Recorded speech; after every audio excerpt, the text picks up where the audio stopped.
Fala, Mulherama! Sejam bem-vindos a mais um podcast especial que estamos aqui dentro do Congresso Mami Bem. Terceiro congresso, né? Terceiro congresso da Mami Bem. Que maravilha, gente. Tá sendo demais. E aí, eu tô me sentindo muito lisonjeada, sabe? A gente tá muito chique. Né? A gente saiu da nosso casulinho, nossa coisinha lá. E viemos aqui conversar com tanta gente legal. Gente, as convidadas abrem a porta e entram aqui no negócio. Tá chique, um teatro lindo. A gente tá num teatro lindo. A gente tá no Sesc Paládio aqui em Belo Horizonte. É um teatro lindo. A gente tá no Teatro do Bolso, aconchegante. Tá chique, tá chique. Eu acho que, aliás, que todo mundo que tá aqui tá sentindo muito poderoso, né? Vamos combinar? Com certeza. E é isso, pessoal. A gente tá fazendo esse programa super especial com as palestrantes, com as professoras, enfim, com o pessoal que tá envolvido nessa logística desse congresso. É um terceiro congresso organizado pelo Grupo Mami Bem, que é voltado para a amamentação, mas não é voltado só para a amamentação. É uma coisa ampla e global para profissionais, para não profissionais, para mães, para médicos, enfim, para todas as pessoas que querem cuidar de uma mulher, cuidar da amamentação, cuidar do puerpério, cuidar do seu corpo feminino. É exatamente sobre isso. E agora a gente tá com as duas Camilas, que a gente vai ter que falar assim. Vai ter que ser um papo rápido, porque a gente tá conversando entre uma palestra e outra. Camila Dantas e Camila Ramos, sejam bem-vindas. É uma honra, é um prazer. Se vocês estão falando que tá chique, pra gente também tá chique. Eu entrevistada com você. Debutando em podcast. Que delícia. Gente, é um prazer pra gente. E assim, como elas vão ter abordagens diferentes, você quer começar tema por tema? Como é que vai funcionar? Não, vamos falar de modo geral sobre amamentação, Ótimo. que esse é mais ou menos o tema das duas em comum. Elas são. Vocês estão juntas desde a faculdade? Sim. Então já virou Camilas. Há mais de 17 anos. Nós trabalhamos em dupla há mais de 17 anos. Já virou um relacionamento Camilas mesmo. Não precisa nem falar. Só de olhar uma pra outra, a gente já sabe o que a outra Mas tá sabe o que pensando. eu percebo no segmento de vocês? Vocês trabalham muito em conjunto. Sim. Não é? Sim. É uma profissional que completa a outra. Por exemplo, a Camila, ela fez hoje, a gente tá gravando esse programa no dia 16 de novembro. A Camila, hoje pela manhã, ela fez uma oficina de bandagem, que a gente vai falar um pouco sobre isso. Porque as técnicas também vão aumentando muito rapidamente, Sim, né, exatamente. gente? As coisas mudam muito rapidamente em relação ao cuidado materno. A gente fala pro pessoal se informar, mas a gente esquece que a informação é assim, ó. O cuidado materno, as coisas em relação ao cuidado materno de um modo geral, a gente acabou de conversar com a doutora Ivana, como elas mudam muito rapidamente, né? Então, assim, como profissional tem que estar antenado, né? Igual você falou, o congresso não é só de amamentação, é de saúde materna e infantil. A amamentação é uma fase da alimentação, e no entanto que a minha oficina amanhã é de alimentação infantil, então porque é a segunda fase da alimentação. Sim. Então o profissional ele tem que ter ele não precisa saber tudo, mas ele tem que ter um olhar ampliado para todas as fases, desde de quando você imagina que você vai ter um bebê, né, até o momento que essa criança está crescendo, ele vai adolescer, vai entrar na adolescência e vai transformando. E aí a assistência do profissional. Eu talvez não vou ter uma atuação direta, mas eu tenho que saber para quem que eu vou encaminhar, o que fazer, como que eu vou orientar essa família, para quem, como lidar com essa situação. Então, realmente é um congresso bem completo. Então, vai passar por aqui muitas pessoas dessa assistência materno-infantil, né? E isso é muito legal, sabe? É legal também a gente ver pessoas de nichos diferentes interessadas no tema.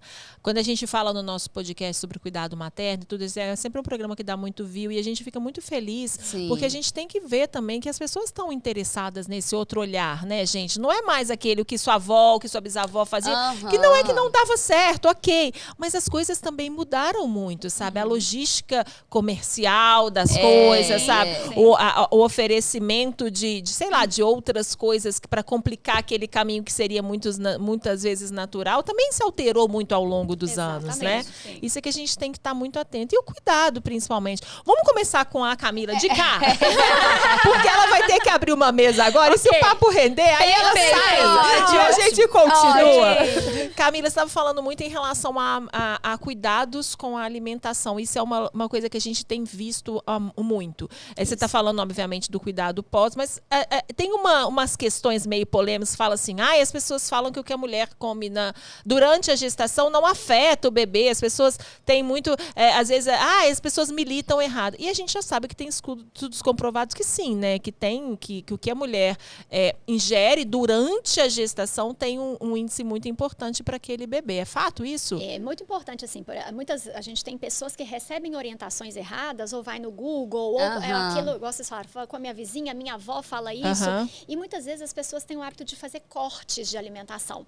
E durante a gestação é muito importante que ela mantenha, sim, uma alimentação saudável, uma alimentação completa e que o bebê receba todos os tipos de estímulos, principalmente a gente pensando no sensorial. Lá dentro do útero, o que a mulher come, isso vai gerar ali um líquido amniótico que vai ter gosto, vai ter cheiro, vai ter sabor. Isso vai interferir para a criança lá na alimentação complementar, que começa com 6 meses. Com certeza. Então, a mãe que corta, né, a mãe que corta muito na alimentação, isso vai trazer impacto lá no sistema de papilas gustativas da criança com 6 meses. Então, tem sim uma relação que é importante a pessoa ter uma boa alimentação, porque o desenvolvimento sensorial do bebê acontece grande parte dele durante a gestação. Menina, eu então, não sabia isso disso. Essa pra mim foi demais, gente. Ana. Então quer dizer que o paladar infantil começa com o pai, né? Começa com a mãe na gestação. Exatamente. Você fala, nossa, esse menino tem um paladar infantil, um E a gente negócio vai assim. Gente, eu tô boba. Eu trabalho com parto com essas coisas. E Essa isso eu não informação foi sabia. nova. Que o líquido amniótico tem Tinha gostos gosto. e texturas. Essa eu não sabia também, não. Minha filha, a gente tá precisando aprender mais. Isso que a gente achou que nós tínhamos acesso à informação. legal. Exatamente, isso vai influenciando. Depois, quando a mãe tem o leite, né, a alimentação o sabor do leite é totalmente variável de acordo com a alimentação da mãe. Então, isso vai ajudando no desenvolvimento. Então, o paladar começa a se desenvolver durante a gestação e ele vai amadurecendo durante o desenvolvimento da criança. Então, por isso que a gente fala, né, que a alimentação complementar ali com 6 meses é a segunda fase. A primeira foi nos primeiros já rolou há muito tempo. E aí vai amadurecendo isso, novas experiências e começa assim. Então tem sentido falar que os nossos sentidos estão se desenvolvendo ali, vai trazer total impacto na alimentação da criança. Porque o que ela falou em relação também, às vezes, cortar coisas, às vezes tem muito isso. Assim, não vou comer mais isso, não, tira isso, e vai tirando. E aí tira da criança, né, do bebê ali, informação, essas possibilidades, né? Isso somado já a má alimentação por si só, né? Então, tipo assim, a pessoa já tem um perfil de se alimentar mal, então ela já restringe diversas coisas porque ela não gosta ou porque ela não quer colocar na alimentação dela e depois junta com isso, porque eu vejo, eu vou tirar isso porque vai dar aquilo e nananana. E às vezes nem são coisas tão nutrientes de fato, né? Ela deveria ter trabalhado isso anteriormente. Vou tirar o chocolate, vou tirar o leite, vou tirar o café, sendo que às vezes ela nem se alimenta das fibras, das verduras, dos legumes. Que seria necessário, né? Que acredito eu que é muito mais importante. O desenvolvimento, né? Exato. Quero que meu bebê se alimente bem, ter uma alimentação saudável e por aí vai. E você percebe que a gente vai falar da alimentação do pós 6 meses, né? Isso. Depois dos 6 meses, que a gente está falando ali de um aleitamento que deveria ser exclusivo, pelo menos até os 6 meses, né? Que seria o ideal.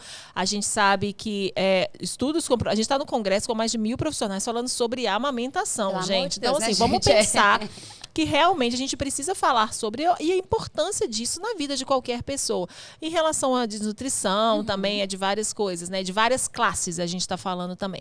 A gente está falando especificamente com você dessa alimentação pós 6 meses. Você percebe essa diferença de paladar, sabe, de gosto, de sensação e até de aceitação de uma criança que teve essa experiência, por exemplo, de uma alimentação da mãe mais adequada, de uma maior aceitação dessas crianças? Sim, as crianças que ficam com as mães que têm os estímulos adequados e que nesses primeiros 6 meses elas vão amamentar exclusivamente, mas vão permitir, por exemplo, que a criança mexa com a mãozinha, coloque a mão à boca, né, que ofereça mordedores para ela, sem oferecer outro tipo de sabor que não seja o leite, porque a variação vai vir do leite mesmo. Então, a criança ela se desenvolve melhor, ela tem uma maior aceitação, uma melhor aceitação dos alimentos que vão ter gostos diferentes, vão ter texturas diferentes. Então, isso realmente vai ser melhor para o desenvolvimento da criança. Ela tem uma capacidade maior de aceitação dessa variedade, que para a criança é difícil no início, né? Exato, Antes era só líquido, né? Só que já tem a variação do sabor. Quando a gente tem um aleitamento artificial, o sabor é o mesmo. É o mesmo. Então, você tem o mesmo leite que está ali com a mesma cor e o mesmo sabor. Não tem variação nenhuma. É a mesma concentração de leite. Então, as crianças têm a tendência, para quem ficou com alimentação artificial, de ter pouca variação. Então, eu gosto das coisas que têm o sabor um pouco mais adocicado, né? Ou então, que tem baixa variação. Então, fica mais difícil para a criança Que aceitar. interessante, gente. Olha que interessante. Muito Nunca tinha interessante pensado nessa assim, perspectiva demais, também, do demais. mesmo sabor, da mesma cor. E a gente sabe que o leite até tem cores diferentes, né? O leite materno até tem cores diferentes, né? Dependendo do que a mãe dieta come. Do que a mãe come. Gente, Exato. que loucura isso. Agora, assim, a gente percebe muito, a gente até conversou com um profissional num podcast que a gente fez outro dia, de assim, a galera tá começando a ficar preocupada com a alimentação dos babies, né? Então a introdução alimentar ela é uma grande incógnita, um desafio para as mães. E eu percebo que elas querem corrigir os bons hábitos daquele momento, né? Então aquilo que ela nunca fez, aqueles hábitos que ela não tem na vida dela, naquele ato ali ela quer começar numa folha em branco, que agora a gente já descobriu que ela não tá em branco, que ela ela começou lá da que ela já tá gestação. rabiscada. Como que funciona, né? Tipo assim, porque também não vamos falar que não existe solução. Não, Obviamente não. existe. Existe solução, Com mas certeza. O que a gente vê muito em muitas famílias, no momento da alimentação complementar, que eles vão parar para pensar assim, poxa, como que a gente se alimenta? Então, é um trabalho em equipe, que é a importância de um enfermeiro, de um pediatra, saber, falar, olha, então a família precisa se organizar. Então, aí é onde entra e as responsabilidades da alimentação e como a família se organiza. Aí coloca aí que é a importância da rotina, de se organizar. E não é uma coisa, a criança, ela vai comer aquilo que a família ingere. Então, não dá para a criança ter uma comida e a família ter outra, porque a criança aprende por modelo. Então, como que eu tô vendo meu pai comer um fast food e eu tô ali comendo brócolis, a cenoura? Então, é difícil.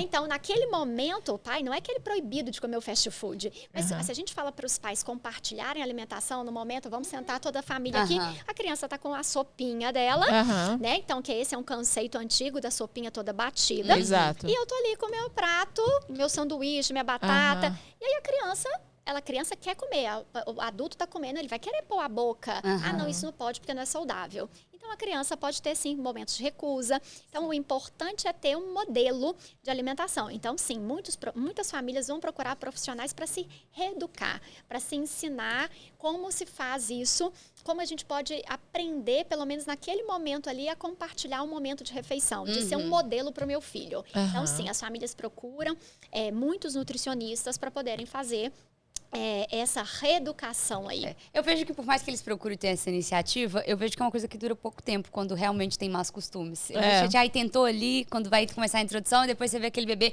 antes dos 2 anos... Né? Enfim, naquele cenário que a gente já sabe como que é. Às vezes eles conseguem mudar alguma coisa assim, coloquem horários, então tá, a gente vai colocar uma rotina, né? Então nós vamos tomar café da manhã, almoço e um jantar ou um lanche. Algumas mudanças a gente sabe que vai ter. Talvez não são todas as mudanças, mas alguma mudança vai ter. Perfeito. Então assim, não vai oferecer o industrializado para criança, mas vamos fazer uma sopa, não vai liquidificar, mas vamos fazer uma sopa separada. Então alguma mudança a gente vê que tem. Perfeito, não é todas, e também não é por um longo tempo, que vai ter todo esse tipo de mudança. Mas alguma coisa as famílias vão encaixando. Eu fiz esse comentário porque justamente a gente ainda vê muita obesidade infantil, muita má alimentação, muitos maus costumes. E eu vejo que é isso, né? Quando você não tratou algo dentro de você, você não vai conseguir ensinar ali o baby. Eu acho que é uma deixa boa para a Mila. Porque a Camila é uma coisa do Congresso também, que a gente pega a saúde privada e a saúde pública. E a Camila trabalha na saúde pública com a rede Amamenta e Alimenta Brasil. Que aí mostra a importância que a alimentação não começa com 6 meses, começa do nascimento. Sim. Né? Lá antes, quando a mãe está gestante. Então, começa antes do nascer. Até para evitar aí a obesidade. Porque todo mundo estava preocupado só com 6 primeiros meses. Depois... E a obesidade, sobrepeso e obesidade infantil é um problema de saúde pública hoje, né? Eu trabalho em unidade básica de saúde e às vezes a gente chega às 7 horas da manhã para trabalhar e tem lá a criança tomando uma mamadeira com refrigerante e comendo um saquinho de chips. Mentira! É verdade. E é muito comum. E as mães, né, as famílias têm a falsa impressão de que comer saudável é caro. Né? Mas quanto que custa um pet de Coca-Cola, né? Talvez se for ali no sacolão, né, no sacolão e comprar as frutas da época, os legumes da época, vai ficar mais barato do que comprar. Com certeza vai ficar mais barato. Pacote de Coca-Cola, né? Então, o governo voltou um pouco o olhar para essas questões, né? Se a gente volta lá para a década de 80, o problema antes era a desnutrição, né? E agora, né, dos anos 2000 para cá, o problema é o sobrepeso e obesidade. Então, a gente precisa trabalhar com essas famílias lá na gestação, né? Não é nem depois que essa criança nascer, é antes, né? É lá no período gestacional. É justamente na alimentação da mãe, né? Exato. Que a gente vem falando sobre isso. Agora, meninas, o que está acontecendo? Eu não sei se é fato isso, mas eu tenho percebido um número grande de crianças com a PLV. Isso tem a ver com alimentação? Ou pode ser alguma coisa que vocês também estão em estudo agora, mas eu tenho percebido um número grande de crianças com a PLV, com restrições alimentares, assim, talvez também, é o que a gente vem falando, assim, como as coisas vêm acontecendo. Falência. Não sei se é impressão minha, se o povo tá falando demais. Talvez também. É que às vezes a gente tem falado mais sobre, sabe? Não é? Mas é fato.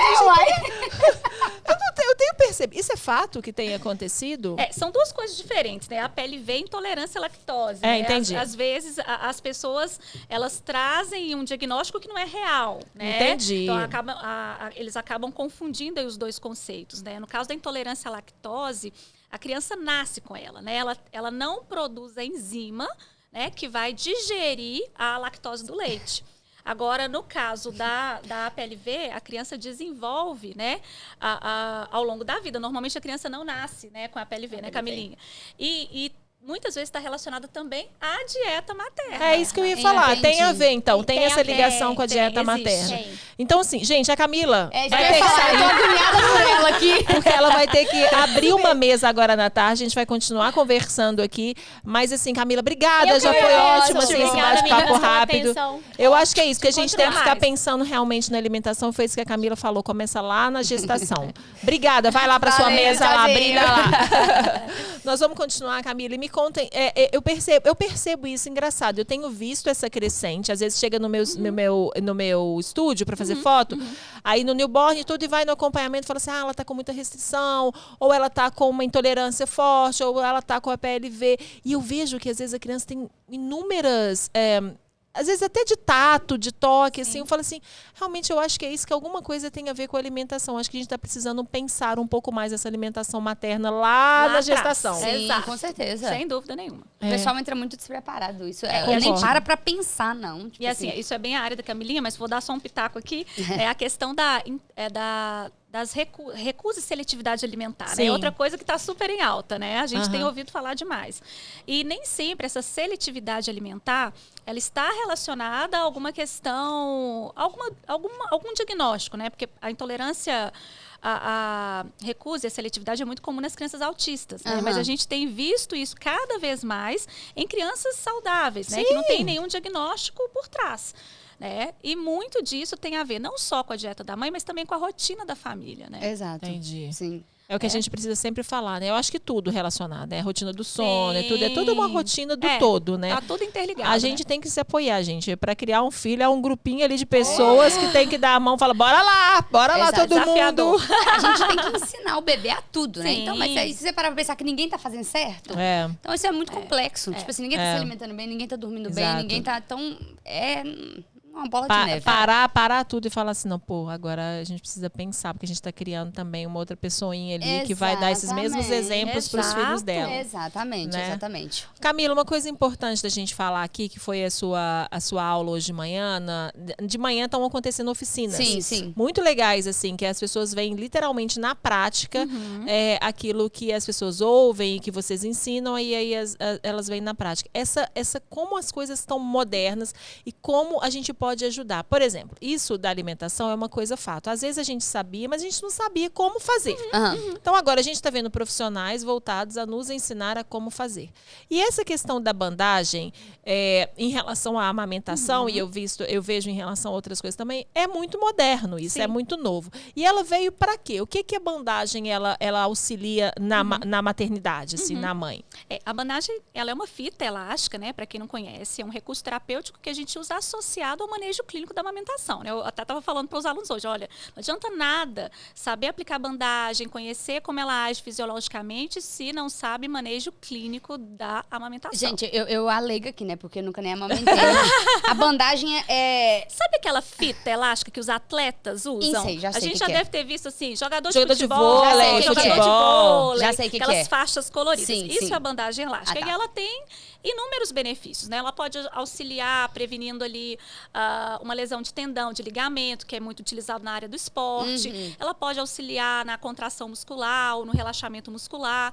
E ela pode auxiliar também Na drenagem linfática. Então, por exemplo, eu tenho uma mãe com engurgitamento mamário, né? Ali logo depois do parto, né? Alguns dias depois do parto, ela dorme com a mama macia, acorda com a mama, né? Engurgitada, empedrada, né? Demasiada, dolorida, brilhante, quente e tal. E aí a gente faz o manejo clínico, né? Porque dói pra caramba, né? Quem aqui, você é mãe, né, Paula? Dói demais quando vem. Nossa Senhora! Dói, o peito parece que fica com toneladas. Não, parece que vai explodir, né? Essa é a sensação que a gente tem. Literalmente. Então, a gente tem que ir lá, manejar, né? Dar uma aliviada. E a bandagem, ela vem ajudar. A bandagem, ela tem uma... Ela é uma cola, né? Que adere ali à pele. E no verso da bandagem tem umas ondinhas que são chamadas de circunvoluções. Quando a gente aplica sobre a pele esticada, a gente sempre aplica com a pele esticada ou com o músculo alongado. Quando a pele volta para a posição normal, habitual, surgem na pele essas ondinhas. Essas ondinhas puxam a epiderme, puxam a pele para cima. Sim. E ali a gente sabe que o tecido epitelial ele é formado pela epiderme, né, que é a camada mais superficial, onde estão nossos pelos. Aí você tem a camada de baixo, que é a derme, que tem os vasos sanguíneos, vasos linfáticos, terminações nervosas, e a camada mais profunda é a do tecido adiposo. Sim. E ali, quando eu puxo essa pele para cima, eu aumento o espaço da derme. Então, eu melhoro ali a circulação sanguínea e linfática local. Então, se eu melhoro aquela congestão linfática, eu vou ajudar a modular o processo inflamatório. Então, vai diminuir o edema, vai diminuir o calor, a dor. E eu vou dar um conforto maior para essa mãe amamentar, né? Então, esse é um dos objetivos. Mas existem aplicações que favorecem, por exemplo, a produção láctea. Então, a gente coloca ali, o bebê vai mamar sobre a bandagem. Olha que legal. E ela ela vai ativar ali as terminações nervosas e vai mandar informação lá para a minha hipófise, que é o órgão responsável pela produção dos hormônios relacionados à amamentação, a produzir mais prolactina, que é o hormônio que vai estimular a produção de leite. E aquela mulher que está ali com a baixa produção vai ter esse estímulo aí, vai ter um gatilho aí para aumentar a sua produção por meio desse estímulo. Entendi. Da bandagem sobre a mama. Então, gente, é bem interessante. Não, muito legal mesmo, de verdade. E como que vocês chegaram nessa logística em relação à bandagem sobre isso? É lógico que a gente está falando aqui sobre estudos, sobre como a gente pode ajudar. E já tinham outras técnicas que faziam isso. E aí a gente fala assim, gente, olha que interessante. É um grupo de profissionais que estuda métodos que fazem com que a mulher possa amamentar de uma forma mais tranquila, sabe? Mais saudável, porque vamos falar, mais saudável e mais leve, né, Camila? Gente, a amamentação tem que ser bom para todo mundo. Exato, eu penso isso assim. Olha só, é uma nova técnica que as meninas estão aplicando agora. Né? A gente está falando nova de uma semana assim, mas é uma nova metodologia para a gente aplicar agora para possibilitar o fundamental, que a amamentação seja uma coisa leve. Exato. E mais possibilidades, né? Sim, de estar... Exato. A mulherada sofre muito aí, dependendo da forma como é abordada, a ajuda e a informação que vai receber para passar por aquele momento. A fisioterapia, por exemplo, já usa essa técnica pós-cirurgia plástica. Então, a gente importou isso de lá para cá. Então, elas usavam lá no pós-operatório de mamoplastia redutora, prótese de silicone. Aí as mulheres já saíam ali do bloco cirúrgico com as bandagens para drenar o edema. Eu falei, poxa, se isso serve para isso, serve para isso também. E aí a gente começou a fazer e via que dava certo. E aí a gente começou a pesquisar e viu que já existem estudos publicados na literatura que comprovam a bandagem com outras técnicas, mostrando que a bandagem ela é mais eficiente do que outras técnicas para trabalhar com engurgitamento mamário, por exemplo. Legal, muito legal, gente. Mas o que eu fico muito encantada com esse pessoal da amamentação é que elas fazem algo assim muito pensando em tornar a maternidade mais leve. Sim. E o que eu acho muito legal da gente falar, da gente estar falando sobre esse congresso aqui, é porque a gente tem visto, a gente conversa com muita gente, com podcast, que às vezes a maternidade tem sido cada vez mais pesada, sabe? Os pesos em relação à mãe, as cobranças, eles têm chegado de forma cada vez mais pesada, né? E a gente precisa quebrar um ciclo, né? Então, quando você tem um profissional voltado para fazer, olha, não precisa ser tão dolorido assim. Não precisa ter tão sofrido assim, né? É possível que seja diferente. A culpa não é só sua. Talvez você foi mal informada.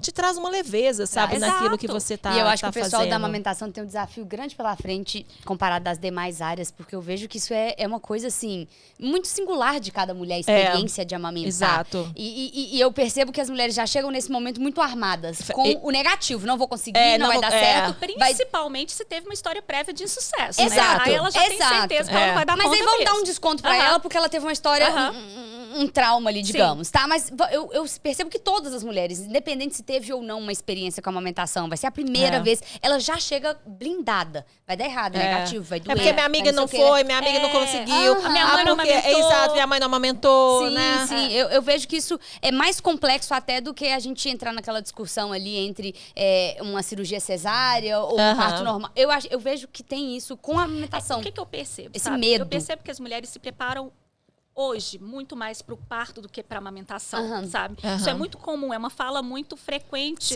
nos meus atendimentos, sabe?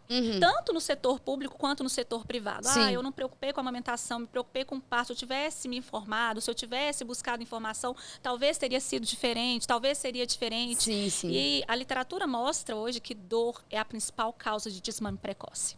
Então, a gente precisa, né, proporcionar para essa mãe uma amamentação que seja boa para o bebê, né? E que seja boa para ela também, prazerosa, né? Para ela e para o bebê. Exato. Vocês vão pensar, gente, em relação à dor. A mulher também tá no puerpério. Os hormônios já estão a 1000 por hora. Você já tá querendo chorar. E aí ainda começa aquela dor. Então, gente, a gente vai literalmente... Ah, meu Deus, a quem chegou? Que susto! A quem chegou? Tava tudo escuro aqui pra mim, não consegui ver nada. Ó, saiu a Camila, entrou a Tati. Olha, você vai me desculpar, mas eu vou ter que falar um palavrão aqui. Entrou a dona da p... toda, entendeu? Entrou toda. Bagunça demais. Entrou a dona do babado, gente. Olha que delícia. Não, nós estamos chique no último aqui. Nós estamos chique no último. Aqui, Paula, a Tati também, colega de faculdade. A gente conhece ela 2000, mais de 20 anos de amizade. Um negócio assim. Pode, conta. A Camila vai casar e de novo. Eu sou madrinha pela segunda vez. Aí meu marido falou assim, mas eu não posso ficar repetindo o padrinhamento. Pode, Camila, pode. A gente aqui não é dessas. Eu falei, quantas vezes foram?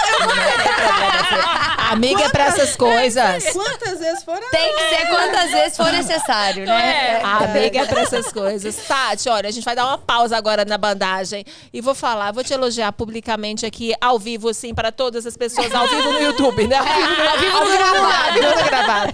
Para todas as pessoas. Tá sendo incrível, tá sendo uma honra pra gente do Mulherama estar aqui. Você convidou pessoas, assim, incríveis. Você é uma mulher incrível, a gente já tem um podcast. Inclusive, se você não assistiu o podcast com a Tati, assista. Vai assistir. Que é brilhante.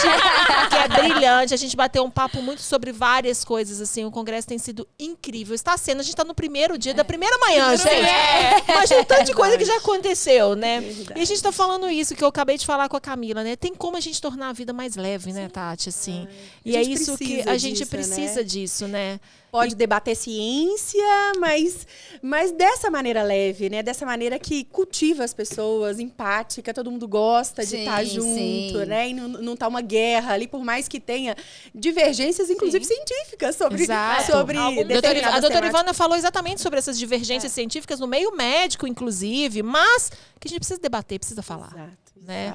E a gente precisa ser mais leve, né? Gente, não, a decoração, você tá achando? Que eu tô pra Ana, tá começando. Já arrastou ela, já. Eu falei nos meus stories ali que eu falei, gente, a cada experiência que eu tenho com essa temática, que é pura influência da Paula, tá bom? Eu vejo como é importante as mulheres, independente se ela tá ou não vivendo aquela fase, enfim, absorver esse tipo de conteúdo. Sim. E mágico demais, mágico. Uma construção, né? E por isso que tem que ter debate de gerações e gerações. Exatamente. É a grande proposta mesmo. Exatamente. Do Mulherama, né? E arrastei todo mundo lá que tá me acompanhando pra poder, nem que seja acompanhar um pouquinho do Mami Bem, porque é muita mulherada nova. Eu falei, gente... Já tem que falar, minhas sobrinhas de Lagoa da Prata, eu estou aqui com a Ana. Você vai encontrar, eu estou aqui com a Ana, olha. Manda um beijo pra Lagoa da Prata. Beijo pra Lagoa da Prata, em especial, qual é o nome da sua sobrinha? Giovana, um beijo pra você, obrigada pelo carinho, por me acompanhar, de verdade. Depois eu te mandar um beijo via celular pra chegar mais rápido. Ô, Tati, é isso. Eu tô falando com a Camila, assim, que muitas vezes o peso sobre a maternidade já é muito, sabe? O puerpério é uma coisa difícil. O Alexandre Coimbra, inclusive, vai dar uma aula só sobre isso, né? Ele vai dar um módulo. Um curso. Olha que... Gente, é uma coisa tão importante que vai ter um curso do Alexandre Coimbra só sobre o puerpério. Sim. Sobre o peso do puerpério, sobre como os hormônios, enfim, sobre tudo. E a gente sabe que é muito pesado. E a amamentação entra nessa linha, assim. Exato. De ser aquela coisa que eu não vou dar conta, que eu não consigo e que eu não faço. Porque minha amiga não deu conta, porque minha mãe não foi e tal. E que já chega pra mulher como um peso também da obrigatoriedade dela ter que dar conta, né? Sozinha, né? Vamos falar assim. E ainda um desafio que eu vejo assim, Paula, é a questão do... O parto é um evento mais curto, rápido. Aconteceu, aquilo. A amamentação.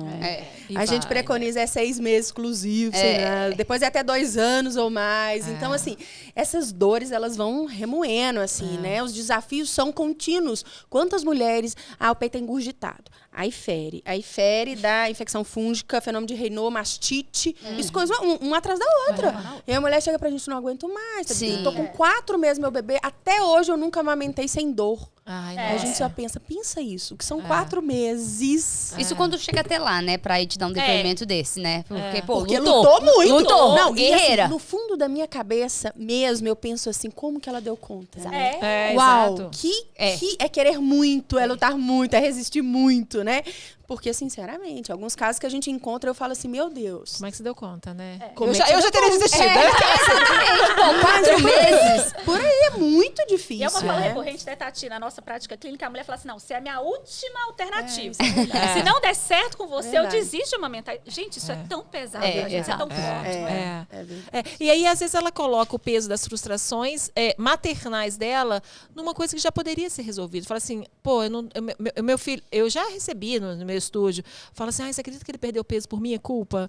Sabe, assim, a culpa do todo, sabe? Você acredita que ele foi internado, precisou ter internado porque ele estava... Sabe a culpa do todo ainda cai, começa dali, né? Começa a cair sobre a maternidade, sobre aquela mulher e tudo, né? Muito pesadamente, As né? campanhas focam em falar quão é benéfico o aleitamento, porque deixa o menino mais inteligente, QI mais elevado. Isso é comprovado cientificamente. E a harmonização do crescimento crâniofacial, e imunidade, e nutrição. Então vai falando tanto que é bom, tanto que é bom, tanto que é bom. A mãe que não dá conta, ela carrega a culpa de falar, eu não dei conta de dar o melhor pro meu filho. O povo não fala que é difícil, não fala dos desafios. Ao contrário, assim, do quão foi. Ela teve que se doar muito, sair do lugar dela pra se doar pelo outro. E aí a gente encontra o retorno ao trabalho. A mãe tem que voltar a trabalhar 4 meses, 5 meses. Aí aparece pra gente, né, Mila? Aparece pra gente e fala assim, porque eu tô achando muito ruim, porque ninguém na minha casa quer oferecer num copinho, na colher, vai dar mamadeira, porque eles querem dar mamadeira. E a mulher chega pra gente, triste, chorando, assim. E eu olho aquilo e falo assim, olha, eles sabem que, assim, você já proporcionou para o seu filho, assim, algo que você não tem noção da grandiosidade. E aí você pode ter certeza que se tiver qualquer outra questão que você está angustiado ou com medo, de crescimento crâniofacial, de respiração, isso... A culpa é deles. Sim. E fala pra eles entenderem, assim, né? Claro que a gente não vai falar desse jeito, mas vocês entendem que a perspectiva é diferente? Ela está chateada porque quem está ali corresponsável por aquele bebê não vai e nem quer aprender a dar. Não, isso é bobagem, não vou dar. E ela tá chateada. Eu falei, vai embora, linda, trabalhando, feliz, que você deu o seu melhor, sabe? Dá tchau pra eles e fala assim, olha, saiba, se esse menino tiver, né, respiração oral, a responsabilidade pode ter certeza que é de vocês. Eu fiz muito. Então, assim, é esse olhar que é estranho pra gente. Até falar isso é estranho, porque ninguém olha dessa outra perspectiva. Exato. A gente fala, teve uma campanha que foi assim, a amamentação melhora o planeta. Porque realmente melhora. A gente consegue comprovar que diminuindo o lixo das mamadeiras, dos leites artificiais, diminui a quantidade de gás que libera e diminui não, né? Não deixa aumentar o furo da camada de ozônio. Sim. Aí você pensa, você vai julgar o furo da camada de ozônio nas costas da mulher que não consegue amamentar.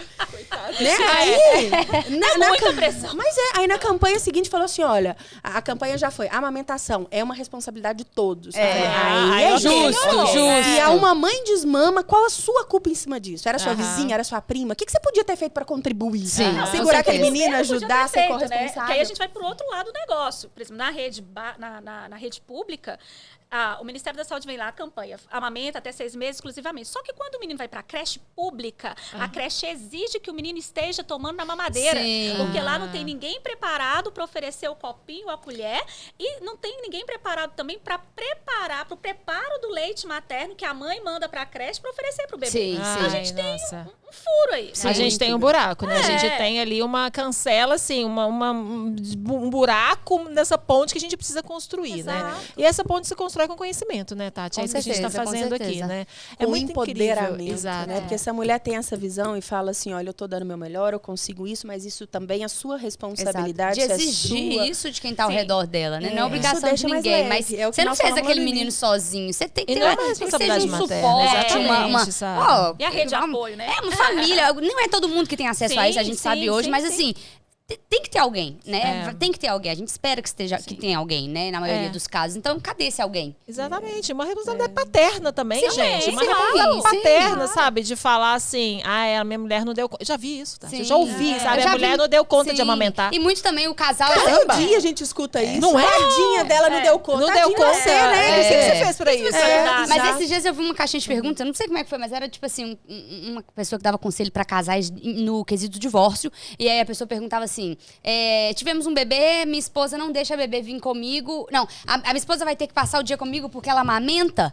Tipo assim, um casal separado, que era o dia dele ficar com o bebê, a esposa ia ter que passar o dia com ele, porque ela amamenta. Eu falei, mas eu não tô entendendo, não. A mulher respondendo a pergunta, falou, não vou nem responder um negócio e desse. E o menino não amamenta o dia inteiro, não? Não, mas você entendeu? Tipo assim, cadê o apoio à amamentação? Então, me manda a fórmula, então, porque ele vai passar o dia comigo, então ele não vai amamentar, né? Não vai ter esse suporte. Não, então... pode tirar, ela ordenha, manda o leite, dá pra você dar pode falar que tem jeito, tá? Pode falar que tem jeito. E aí tem que ser na colherzinha. Tem que ser, manda vídeo. Contrata alguém que ensina a fazer isso. Manda vídeo. Ô, Tati, o que a gente está falando, assim, essa questão de tornar mais leve, né? E as falas das palestrantes vieram muito nisso, assim, né? A doutora Ivana esteve aqui com a gente, ela falando assim, o quanto que a gente poderia ter feito, sabe? E o quanto que a falta de informação ainda nos faz cair numas armadilhas, seja institucionais, sejam públicas, igual você está falando em relação à creche, em relação ao Covid, como foi pesado. Tem algum estudo em relação a... Vocês perceberam, aliás, não estudando, vocês perceberam que houve uma resistência maior em relação ao Covid, quando a mulher pegava o Covid e não amamentar, de leite, assim, teve alguma ligação em relação a isso? Olha, eu vou te falar um pouco da minha experiência no SUS, tá? Pública, porque eu trabalho em atenção básica. Por incrível que é de onde parte as diretrizes, né, Mila? Assim, eles encabeçam isso, né? E aí tiveram várias resoluções que foram publicadas, porque, na verdade, a gente não sabia no início se o vírus era transmitido através do leite, se ele era... se era transmitido através do leite, se era só realmente pelas secreções, né? Enfim. Então, tiveram várias resoluções, mas por incrível que pareça, mesmo durante a pandemia, a gente teve um aumento, uma melhora dos indicadores de aleitamento materno exclusivo.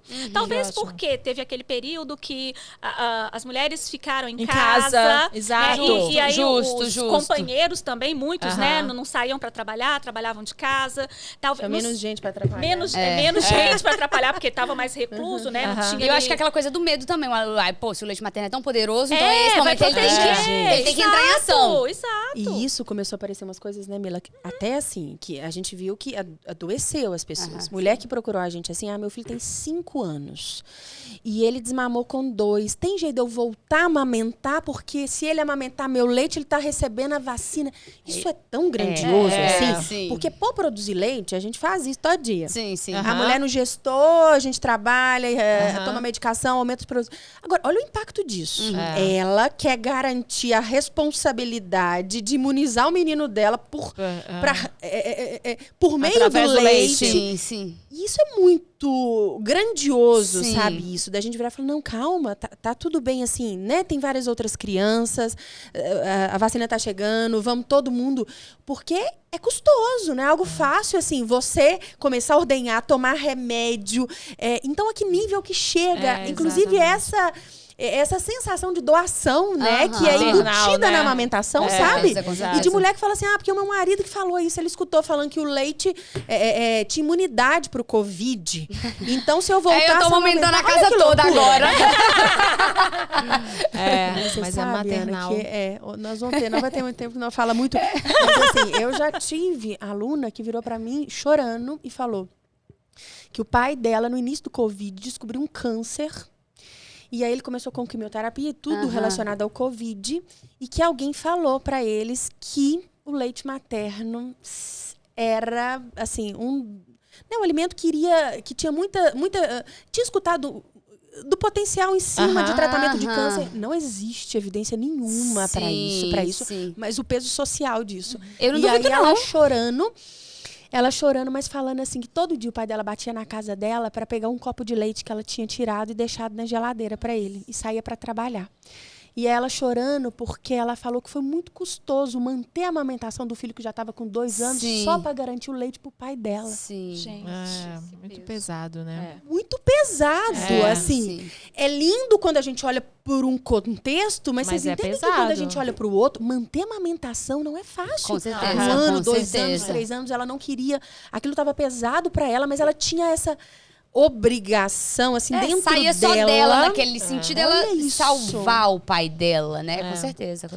Mas muito louco, é muita coisa envolvida, né, Tati? É muito olhar. É por isso que é um congresso, assim, que não fala exclusivamente sobre amamentação. A gente teve a primeira pauta da manhã, hoje é dia 16, a gente teve a primeira pauta da manhã falando sobre violência obstétrica, sobre burnout, que foi a palestra do Alexandre Coimbra, porque eu acho que o maternar é o todo. Né? E a amamentação, ela é ligada no todo. E a gente precisa falar sobre o todo, né? Sobre várias coisas. A gente está falando agora com a Camila sobre bandagem, que é uma nova técnica que está chegando para ajudar e tudo. Tati, eu sei que você está assim, 1000 por hora. Porque eu falei assim, vocês me gritam socorro se der um problema.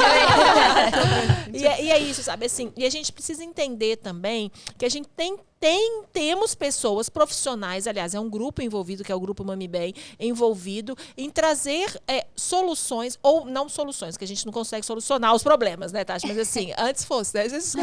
Mas que a gente consegue trazer possibilidades da gente tornar a maternidade mais leve. Sim. A gente tem visto cada vez mais número crescente de podcasts falando sobre maternidade. Tem um podcast super legal da Tayla Ayala, não sei se vocês já viram, assim, ela falando, exatamente, ela falando sobre maternidade. E a gente vê falas de pessoas, assim, artistas, assim, falando falas pesadas e fala assim, essa pessoa não passou por isso.